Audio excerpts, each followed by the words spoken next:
Hello friends. आज का हमारा इम्पोर्टेंट टॉपिक है इनेमा। तो इनेमा के बारे में पढ़ेंगे। सबसे पहले इनेमा होता क्या है ये हमें जानने की जरूरत है। तो इनेमा क्या है कि administration of A solution in large intestine. Administration of A solution in large intestine through the rectum. ठीक है। फॉर क्लीनिंग, मेनली क्लीनिंग, या कोई मेडिकेशन हमें देनी है या कोई थेरापेटिक पर्पस करना है तो उसके लिए जो चीज यूज होती है उसको हम इनेमा बोलते हैं। कैसे दिया जाता है? रेक्टम के थ्रू दिया जाता है। और कहां तक? लार्ज इंटेस्टाइन में दिया जाता है। मेनली ये जो सिग्मोइड कोलन है, सिग्मोइड कोलन, ये क्या है? रिजर्वोयर ऑफ स्टूल है। तो यहां से स्टूल को डेफिकेट करने के लिए, स्टूल को निकालने के लिए जो हम चीज यूज लेते हैं उसको इनेमा बोलते हैं। नॉर्मली अगर इनेमा की बात करें तो नॉर्मली ये समझ में आता है कि जब किसी व्यक्ति को फीसेज नहीं हो रही, उसको पोटी नहीं आ रही, तो उसके लिए हम इनेमा देते हैं। अगर बहुत टाइम से कॉन्स्टिपेशन है और वो खुद फीसेज नहीं कर पा रहा तो उसको इनेमा दिया जाता है। लेकिन इनेमा का उसके अलावा भी काम है, और वो है क्लीनिंग के अलावा भी काम है कि उसको हम मेडिकेशन देनी है अगर किसी कंडीशन में, या थेरेपेटिक पर्पज है, डायग्नोस्टिक पर्पज है, उसके लिए भी हम इनेमा को यूज कर सकते हैं। तो अब हम देखते हैं सबसे पहले कि इनेमा जब हम देते हैं तो किस तरह की पोजीशन रखी जाती है पेशेंट्स में। तो सबसे पहले बात करते हैं पोजीशन। सबसे फेवरेबल पोजीशन होती है इसके लिए सिम्स लेटरल पोजीशन। अगर ये ऑप्शन में नहीं है तो फिर लेफ्ट लेटरल पोजीशन। जो लेफ्ट लेटरल पोजीशन होती है उसमें जो लेफ्ट लेग होता है वो स्ट्रेट होता है, लेकिन जो राइट लेग है उसको क्या कर दिया जाता है? हिप और नी को मोड़ दिया जाता है। तो इससे क्या होगा कि जो एनस का पार्ट है, जो रेक्टम है, वो इजीली विजिबल होगा और वहां पे इनेमा एडमिनिस्टर करना और ज्यादा इजी हो जाएगा। तो इसलिए सिम्स लेटरल पोजीशन इसकी फेवरेट पोजीशन है, फर्स्ट पोजीशन। नेक्स्ट आप बात करो कि डोर्सल रिकम्बेंट पोजीशन। अगर ये दोनों ऑप्शन में नहीं दे रखे तो आपको आंसर लिखना है डोर्सल रिकम्बेंट पोजीशन। क्योंकि नॉर्मल बच्चों में सिम्स लेटरल या लेफ्ट लेटरल पोजीशन दिलाना मुश्किल होता है तो उनको हम डोर्सल रिकम्बेंट पोजीशन देते हैं, मेनली यूज इन चिल्ड्रन। ठीक है, ये वाली पोजीशन। बाकी आप एडल्ट में भी इससे इनेमा दे सकते हो, ऐसा नहीं है। एक और चीज ध्यान देने की है कि हम कभी भी इनेमा 2 साल से छोटे बच्चों को इनेमा नहीं दिया जाता है। वहां हम क्या यूज करते हैं? सपोजिटरी यूज करते हैं। तो लिखते हैं इसमें avoid use of enema less than 2 year of children. उसकी जगह क्या यूज करोगे? Use suppository. सपोजिटरी क्या आती है? छोटी छोटी इस तरह से शेप में सपोजिटरी होती है। ठीक है, उसको पैकेट में से निकाल के उसके आगे वाले पार्ट, उसको खोल के आगे वाले पार्ट को रेक्टम में फिंगर की मदद से इंसर्ट कर दिया जाता है। तो यूज सपोजिटरी यूज करते हैं बच्चों में हम, ये आपको ध्यान देना है। नेक्स्ट बात करते हैं हम कि इनेमा होते क्या है। तो नॉर्मली इनेमा दो तरह के होते हैं। एक सिंपल सॉरी एक इवैक्यूएंट इनेमा और एक रिटेंड इनेमा। इवैक्यूएंट इनेमा का मतलब ये है कि वो ज्यादा बॉडी के टाइम अंदर नहीं रहता है, 10 मिनट मुश्किल से बॉडी में रहता है और वो वापस से बाहर अपने साथ जो भी मटेरियल है उसको वापस लेके आ जाता है, इवैक्यूएंट इनेमा। ठीक है। रिटेंड इनेमा का मतलब ये है कि जब हमें कोई ड्रग देनी है, कोई न्यूट्रिएंट देने हैं, ठीक है, पेशेंट को स्टिमुलेट कराना है या पेशेंट को सिडेट करना है, तो उस कंडीशन में हमें क्या होता है कि जो इनेमा हम रेक्टम से दे रहे हैं वो ज्यादा टाइम के लिए बॉडी के अंदर होना चाहिए। तो उसके लिए जो हम इनेमा यूज करते हैं उसको हम बोलते हैं रिटेंड इनेमा। रिटेंड इनेमा नाम से ही पता चल रहा है कि ये रिटेंशन करता है, रिटेंड रहता है, मतलब कुछ टाइम के लिए बॉडी के अंदर रहता है, मोर देन 2 to 3 आवर। तो अब इसके बारे में हम दोनों के बारे में अलग अलग पढ़ेंगे। तो सबसे पहले बात करते हैं हम, एक साथ ही देखेंगे इवैक्यूएंट इनेमा और रिटेंड इनेमा। इवैक्यूएशन के लिए जो काम में लेते हैं वो इवैक्यूएंट इनेमा, और जो इनेमा कुछ टाइम के लिए रिटेंड रहता है उसको हम रिटेंड इनेमा बोलते हैं। तो सबसे पहले हम बात करते हैं क्वांटिटी। क्वांटिटी कितनी यूज करते हैं, तो अगर इसमें देखते हैं इन्फेंट,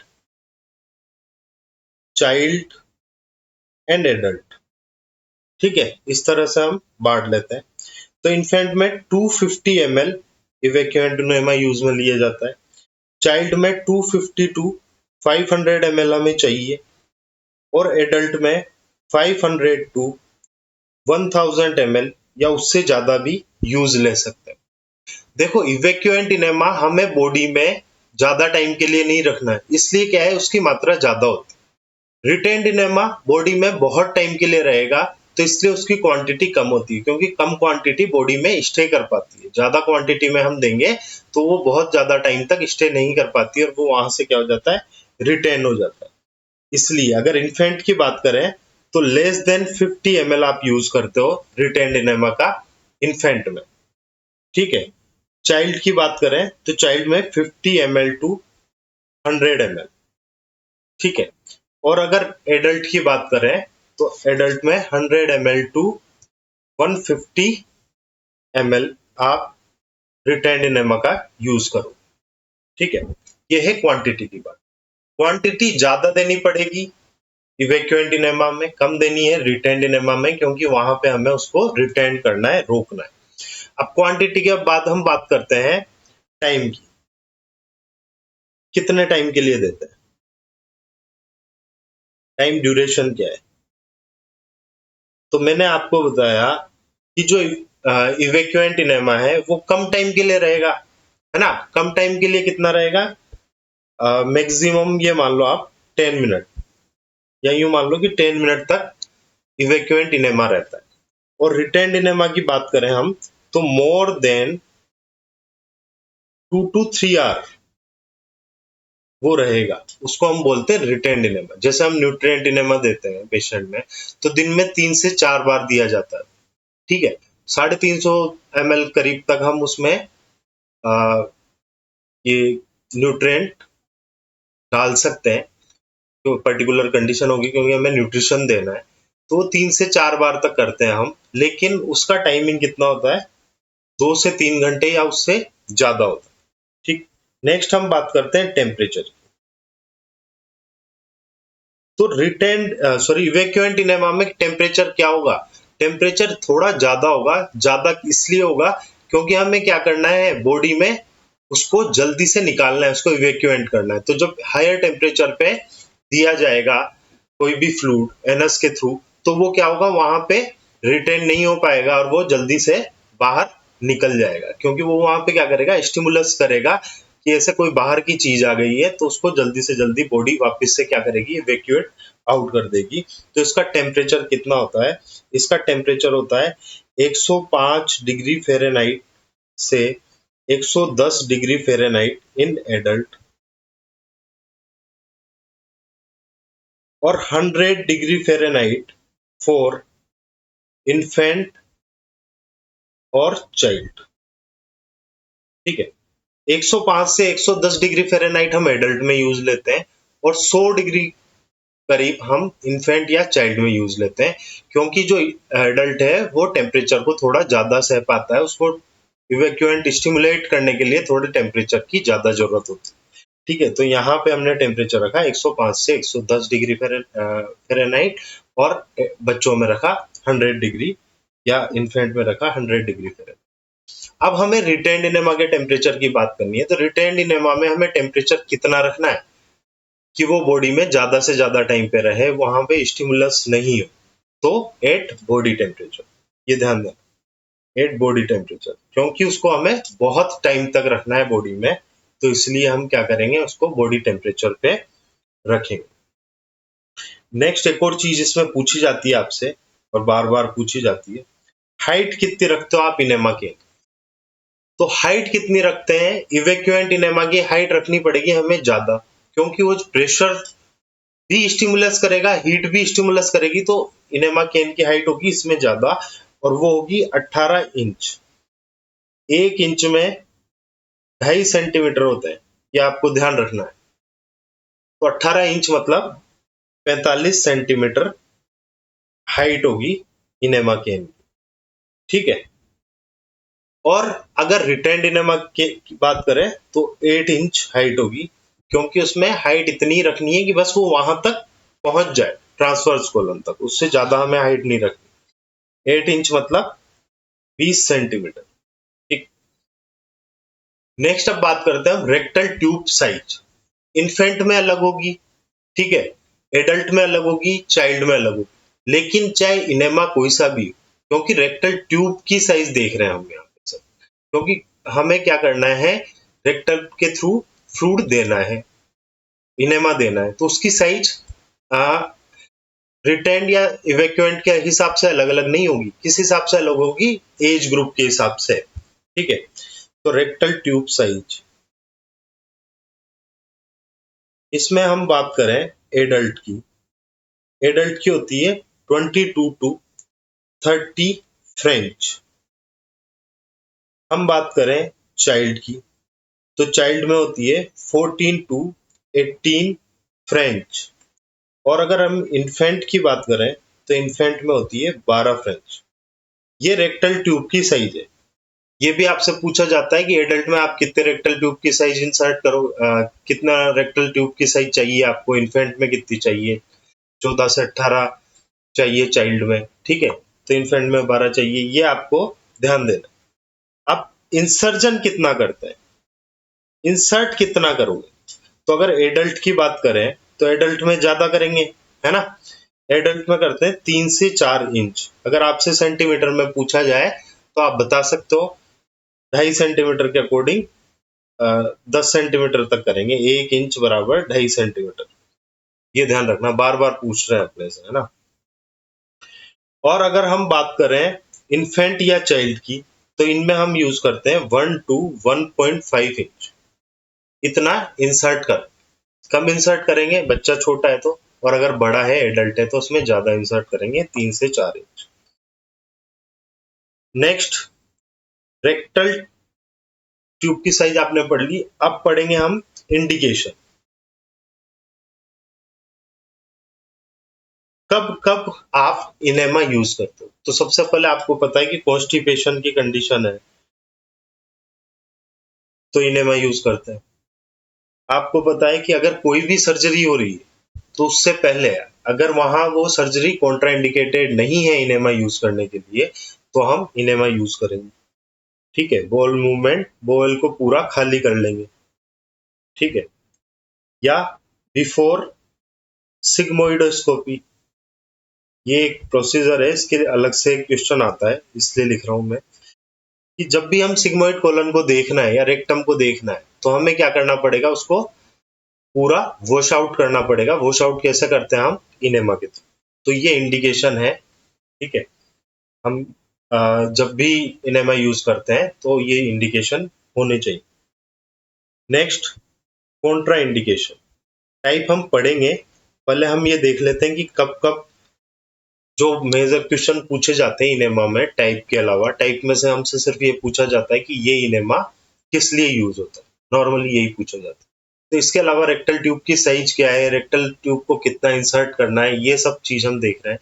इंडिकेशन आपने देखे कि कॉन्स्टिपेशन में हम यूज करते हैं, सिग्मोइडोस्कोपी करनी है, रेक्टल एनोस्कोपी करनी है, कुछ भी मतलब जब रेक्टम को देखना है या आगे देखना है तो हम क्या करेंगे, उसको इनेमा को यूज करेंगे। अब कॉन्ट्रा इंडिकेशन कब कब आप इसको यूज नहीं करोगे, तो जैसे मैंने आपको बताया था, रेक्टल सर्जरी है, रेक्टल या इंटेस्टाइनल सर्जरी हो ही है पेशेंट के, तो हमें यूज नहीं करना। क्यों नहीं करना? क्योंकि उसके पहले ही सर्जरी हुई है, और ये इनेमा क्या करेगा, कहीं ना कहीं स्टिमुलेंट का काम करेगा। पेरिस्टालसिस मूवमेंट बढ़ते हैं, कोई सा भी इनेमा दो, भाई परगेटिव इनेमा से पेरिस्टालसिस मूवमेंट बढ़ते हैं, वो ज्यादा बढ़ते हैं, लेकिन कोई भी अगर हम सिंपल इवैक्यूएंट इनेमा देंगे तो पेरिस्टालसिस मूवमेंट तो बढ़ेंगे, क्योंकि पेरिस्टालसिस मूवमेंट क्या है, जीआई ट्रैक्ट के वो मूवमेंट जो खाना हम फूड आइटम खाते हैं उसको ऊपर से नीचे की तरफ लेके जाते हैं और फिर रेक्टम के थ्रू बाहर निकाल दिया जाता है। तो वो पूरा का पूरा जो मूवमेंट है उसको हम पेरिस्टालसिस मूवमेंट, ठीक है। तो रेक्टर और ये इनेमा क्या कर रहा है, पेरिस्टालसिस मूवमेंट को बढ़ा रहा है, तभी तो इवैक्यूएट आउट हो रहा है ना फीसेस। रेक्टल या इंटेस्टाइनल सर्जरी है तो हम इनेमा यूज नहीं करेंगे। अक्यूट रीनल फेलियर की कंडीशन है, या मायोकार्डियल इंफाक्शन की कंडीशन है, या कोई भी कार्डियक प्रॉब्लम, कार्डियक डिजीज है, तो उनमें हम क्या करेंगे, इसको यूज नहीं करेंगे, क्योंकि इनेमा क्या कर रहा है, इलेक्ट्रोलाइट इम्बेलेंस कर सकता है कहीं ना कहीं, और ये जितनी भी डिजीज है ये सब कहीं ना कहीं इलेक्ट्रोलाइट इम्बेलेंस की वजह से होती है, या इनकी वजह से इलेक्ट्रोलाइट इम्बेलेंस पहले से हुआ हुआ होता है। तो अगर हम और इनेमा देंगे तो वो उस एग्रीवेट करेगा डिजीज कंडीशन, ठीक है। नेक्स्ट, कोई भी इंफ्लामेटरी कंडीशन है, ठीक है, अपेंडिसाइट अपेंडिसाइटिस, पेनक्रेटाइटिस, या कोई ऑब्स्ट्रक्शन है, इंटेस्टाइनल ऑब्स्ट्रक्शन, या परफोरेशन है, जहां पे भी आपको लगता है कि इनेमा की वजह से कंडीशन और ज्यादा इरोज हो जाएगी, वोस्ट हो जाएगी, वहां पे हम इनेमा यूज नहीं करते। अपेंडिसाइटिस, पेनक्रेट, भले ही इन्फ्लामेशन है वहां पे, इन्फ्लामेशन में क्या है, स्वेलिंग, रेडनेस वगैरह है, अपेंडिक्स में पेन हो रहा है, और अगर आप और ज्यादा करोगे तो वहां पे पेरिस्टालसिस मूवमेंट बढ़ने की वजह से वो पेन भी एग्रीवेट हो जाएगा, ठीक है। या अगर पेशेंट के इंक्रीज आईसीपी की कंडीशन है, या इंट्राओक्यूलर प्रेशर बढ़ा हुआ है, ग्लूकोमा की कंडीशन है, तो वहां पे भी हम क्या करेंगे, इनेमा को यूज नहीं करते, क्योंकि ये क्या कर रहे हैं, प्रेशर बढ़ाते हैं, पेरिस्टालसिस मूवमेंट बढ़ाते हैं, तो उस वजह से क्या होता है, आईसीपी भी बढ़ता है। अगर इजीली इवैक्यूएंट नहीं हो पाया और वहां पे प्रेशर बढ़ा तो उसकी वजह से क्या होगा कि आईसीपी बढ़ेगा, आईसीपी बढ़ेगा, इंट्राओक्यूलर प्रेशर बढ़ेगा, और ज्यादा बढ़ जाएगा, ग्लूकोमा की कंडीशन और ज्यादा सीवियर हो जाएगी। तो इसलिए हम कभी भी इन कंडीशंस में इनेमा यूज नहीं करते, ये इसको बोलते हैं हम कॉन्ट्रा इंडिकेटेड कंडीशन। इनमें से कभी भी आपसे क्वेश्चन पूछ लिया जाता है, ठीक है, कि कब आप इनेमा यूज नहीं करो। नेक्स्ट हम बात करते हैं इनेमा और इनेमा के टाइप।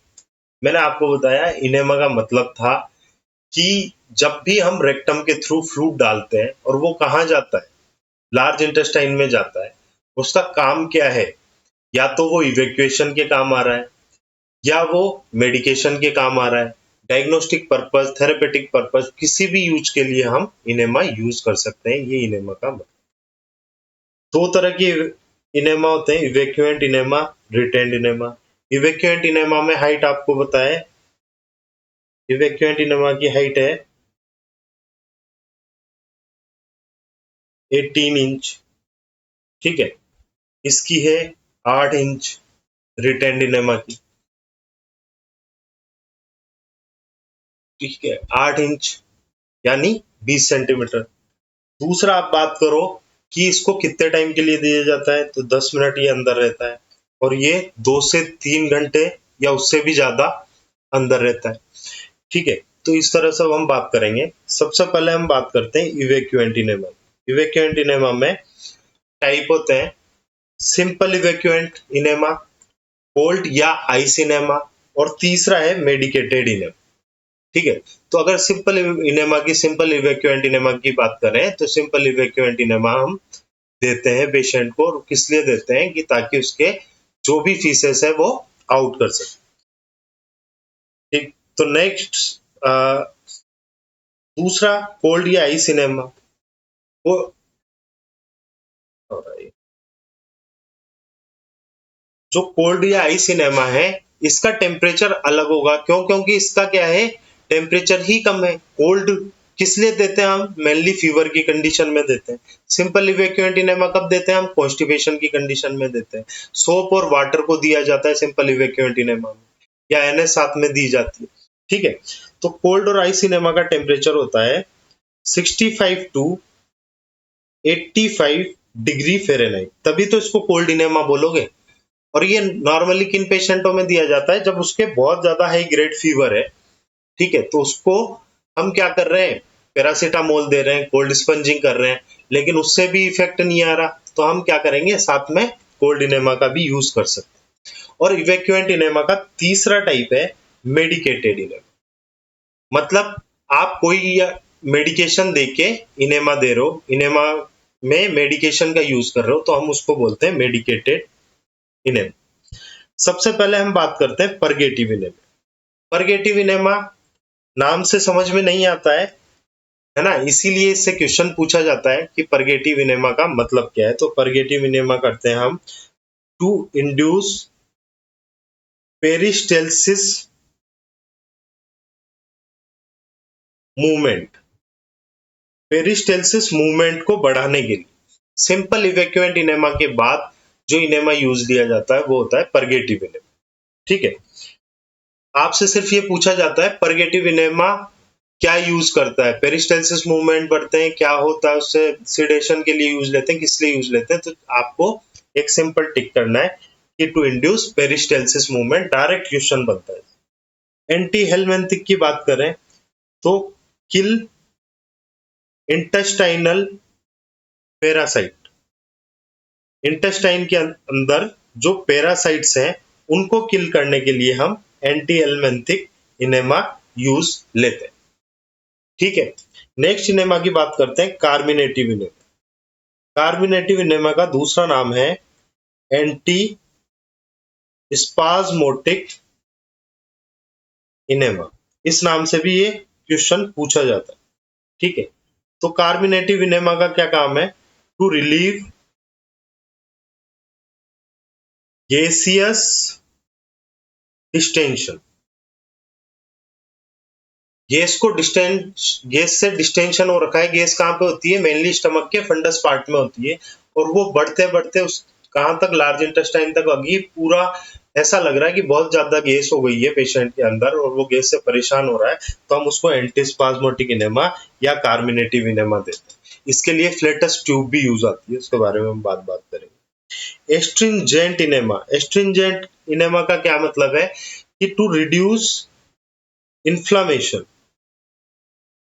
इन्फ्लामेशन कहाँ की, रेक्टल या कोलन की, रेक्टम या कोलन की, लार्ज इंटेस्टाइन की अगर इन्फ्लामेशन है तो उसको, इन्फ्लामेशन को रिड्यूस करने के लिए हम एस्ट्रिंजेंट इनेमा देते हैं। अगर अपेंडिसाइटिस की कंडीशन है या पेनक्रिएटाइटिस की कंडीशन है तो वो कॉन्ट्राइंडिकेटेड है, कंफ्यूज नहीं हो इसलिए बता रहा हूँ, वो कॉन्ट्राइंडिकेटेड है, वहां यूज नहीं करते। ये सिर्फ क्या है, लोअर बोवल पार्ट में हम एस्ट्रिंजेंट इनेमा देते हैं टू रिड्यूस इन्फ्लामेशन, ठीक है।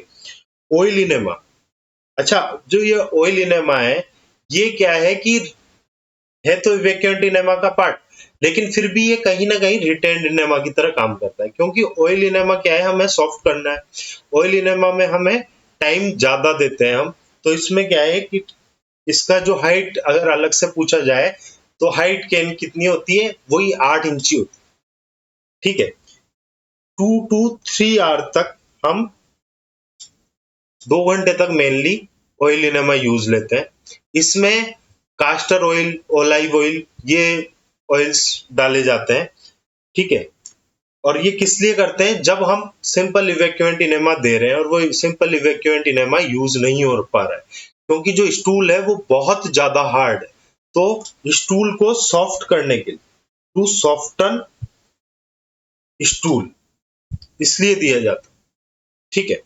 और ये है सिंपल इवैक्यूएंट इनेमा का, सॉरी इवैक्यूएंट का टाइप है, रिटेंड का नहीं है, लेकिन फिर भी ये 2 से 3 घंटे तक रखा जाता है। आपने जितने भी टाइप देखे देखो मेडिकेटेड में, परगेटिव इनेमा पेरिस्टेल्सिस मूवमेंट को इंड्यूस कराता है, एंटी हेलमिंथिक इंटेस्टाइनल पैरासाइट्स को किल करने के लिए होता है, कार्मिनेटिव या एंटीस्पाज्मोटिक इनेमा गैस का जो डिस्टेंशन है उसको से रिलीव करने के लिए होता है, स्ट्रिंजेंट इनेमा इन्फ्लामेशन को, और ऑयल इनेमा 2 to 3 घंटे रखते हैं हम सॉफ्ट करने के लिए, स्टूल को रखते हैं। ये सारे आपको एक तरह से नाम से समझ में आ जाएंगे आपको, इनको अगर पता है कि ये किस लिए यूज होते हैं तो आप समझ जाओगे कि ये मेडिकेटेड इनेमा।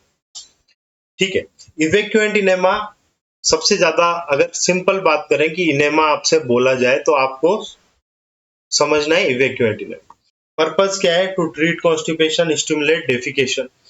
नॉर्मली इसमें क्या यूज करते हैं? Soap jelly 50 ml 1 litre water में, आप ये घर पे भी बना सकते हो। ठीक है, इनेमा केन में कि 50 ml सोप जेली डालेंगे और 1 लीटर वाटर डालेंगे। या नॉर्मल सलाइन इनेमा होता है, उसमें क्या होता है कि 500 ml वाटर में 1 चम्मच नॉर्मल सलाइन या नमक डाल दिया जाता है। नॉर्मल सलाइन नहीं, नमक डाल दिया जाता है। 0.9% NS बना दिया जाता है। ठीक है, तो डायरेक्ट हम NS भी यूज कर सकते हैं इसमें। तो ये थे आपके इवेक्युएंट इनेमा के type: simple enema, cold enema और मेडिकेटेड इनेमा। अब नेक्स्ट बात करते हैं हम रिटेंड इनेमा। रिटेंड इनेमा नाम से पता चल रहा है कि इसको हमें रिटेंड करना है, यानी जिस चीज में हमें टाइम ज्यादा लग रहा है, ऑयल इनेमा को छोड़ दो तो उसके लिए हम रिटेंड इनेमा यूज करते हैं। जैसे किस स्टिमुलेंट करना है, या सिडेट करना है, या उसको बेहोश करना है। ठीक है, या अगर आपको न्यूट्रिएंट देने, एक ये चीज आपको याद करनी पड़ेगी, सिर्फ इमोलिएंट इनेमा जो है वो रिटेंड इनेमा में, रिटेंड इनेमा का टाइप है। बाकी आपको समझ में आ रहा है कि अगर पेशेंट को स्टिमुलेंट करना है या सिडेट करना है या पेशेंट को बेहोश करना है तो आप रिटेंड इनेमा यूज करोगे। पेशेंट को अगर न्यूट्रिशन देना है तो न्यूट्रिशन देने के लिए न्यूट्रिशन धीरे धीरे अब्सॉर्ब होता है ना। जब हम नॉर्मल फल भी खाते हैं तो उसको भी डाइजेस्ट होने में 6 घंटे लगते हैं ना। तो इसलिए क्या है कि न्यूट्रिएंट इनेमा को हमें ज्यादा टाइम के लिए रखना पड़ेगा। ठीक है, तो ये न्यूट्रिएंट इनेमा हुआ। सिर्फ आपको एक इमोलिएंट इनेमा समझने की जरूरत है कि इमोलिएंट इनेमा याद करने की जरूरत है कि ये रिटेंड इनेमा का टाइप। स्टिमुलेंट इनेमा की बात करें तो स्टिमुलेशन करने के लिए काम आता है। जैसे शोक की कंडीशन है, या आपसे पूछा जाता है direct opium poisoning. Opium poisoning के अंदर हम सबसे ज्यादा जो इनेमा यूज करते, जो चीज यूज करते हैं, इनेमा यूज करते हैं, उसको हम स्टिमुलेंट इनेमा बोलते हैं। ओपियम पॉइजनिंग में हम इसको फ्रिक्वेंटली यूज करते हैं, स्टिमुलेंट इनेमा। ठीक है, स्टिमुलेशन के काम आता है। इसमें क्या करते हैं कि थोड़ा 1 चम्मच कॉफी पाउडर डाल दिया जाता है 1 लीटर वाटर में और उसको रेक्टम के थ्रू इंसर्ट कर दिया जाता है। इसलिए हम इसको स्टिमुलेंट इनेमा कहते हैं, क्योंकि कॉफी क्या करती है? स्टिमुलेशन का काम करती है, सिंपैथेटिक नर्वस सिस्टम को स्टिमुलेट करेगी। और उससे क्या है, मतलब कुल मिला के स्टिमुलेशन बढ़ेगा तो वो क्या, जो ओपियम पॉइजनिंग है, जो डिप्रेस हो रहा है चाइल्ड या एडल्ट जो भी पेशेंट है, वो वापिस से रिवोक हो जाए। तो इसमें स्टिमुलेंट इनेमा उसको बोलते हैं। अनस्थेटिक इनेमा, अनस्थेटिक इनेमा में क्या, अनस्थेसिया में हम यूज लेते हैं। ये नाम से पता चल रहे हैं, तो इनमें से क्वेश्चन बहुत कम पूछे जाते हैं। जिसका नाम से समझ में नहीं आ रहा क्वेश्चन, उससे ही पूछता है एग्जामिनर, क्योंकि वो चाहता है कि आप थोड़ा सा पढ़े, थोड़ा समझे। न्यूट्रिएंट इनेमा, मैंने आपको बताया पेशेंट को न्यूट्रिशन देने के लिए जो हम इनेमा यूज करते हैं उसको न्यूट्रिएंट इनेमा बोलते हैं। अब बात करते हैं इंपॉर्टेंट इमोलिएंट इनेमा। इससे बहुत बार क्वेश्चन पूछा गया है आपसे। तो इमोलिएंट इनेमा क्या करता है? Soft and smooth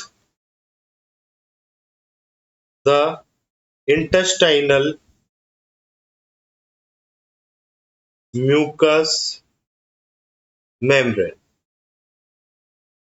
emollient enema क्या करता है? सॉफ्ट करता है, स्मूथ करता है जो इंटेस्टाइन की म्यूकोसा है।